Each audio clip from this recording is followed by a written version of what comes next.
After an entire year of this, and this, and this, I was expecting Borderlands 3 to beyond disappoint me in every way possible. In a world where a ton of big game developers known for their absolute groundbreaking and revolutionary titles have started making a ton of half-baked, microtransaction-filled, practically early access alpha state complete games, well, you can't really expect anything from any company, unless it's Naughty Dog. Or From Software, or literally anything from Nintendo because they're on fire. At this point, we've waited for a good Borderlands game since 2012, and we're faced with a tragic year of mediocre games, garbage gameplay, and forced in-game purchases. But why? It takes me 2 seconds to hit escape and click the shop. Why was this even a main focus when Billy over there is literally falling through the map? I mean, Borderlands 2 was a game released at a time when the competition in gaming was real. In 2012, you were fighting against the likes of Black Ops 2, Mass Effect 3, Far Cry 3, Dishonored, Diablo 3, and Lego Lord of the Rings. So in a year of mostly terrible games, Borderlands 3 stands out like a light in the darkness, and is hands down one of my favorite games in 2019.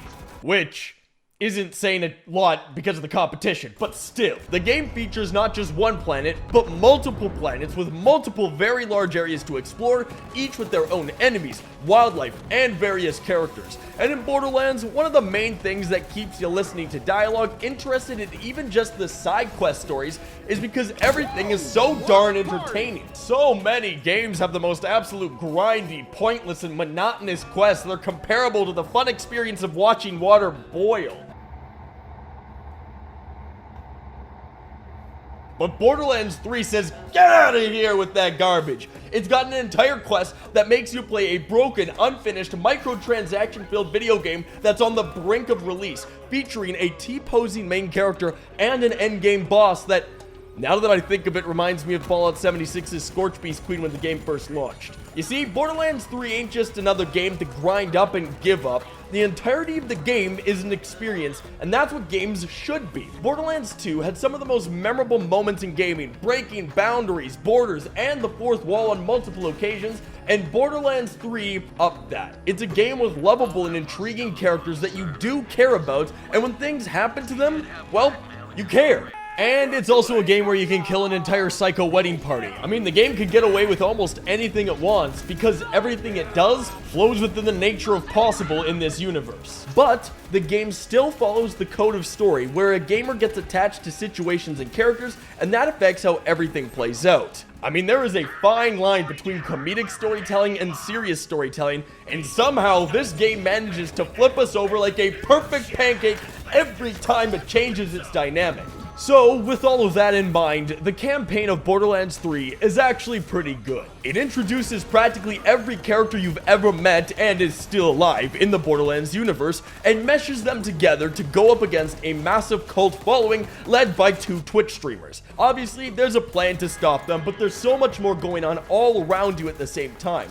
So many people you need to meet up with, plot twists that change the course of the story, and so many moments where you can't believe something just happened and it might make you beyond furious.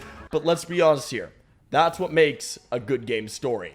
All in all, this campaign was not better than Borderlands 2, simply because Handsome Jack is probably one of the greatest villains of all time, but it still brought a fantastic story into play, and one with an insane amount of replayability. Now, the combat of this game is amazing. Of course, it's Borderlands, so you have a bajillion weapons. So you think that most of them feel pretty much the same. Wrong. You've got guns that shoot sticky exploding bullets on reload, guns that have a 50% chance to never have to reload, guns that have a 3-time ricochet bullet on a headshot, guns that shoot people, and guns that just shoot guns. On top of the insane amount of weaponry, your classes feel fantastic. Each class has a ton of different abilities to use, ways to play, and each complements either solo or group play. The fighting is constant and right up in your face the entire time. The enemies aren't just for cannon fodder.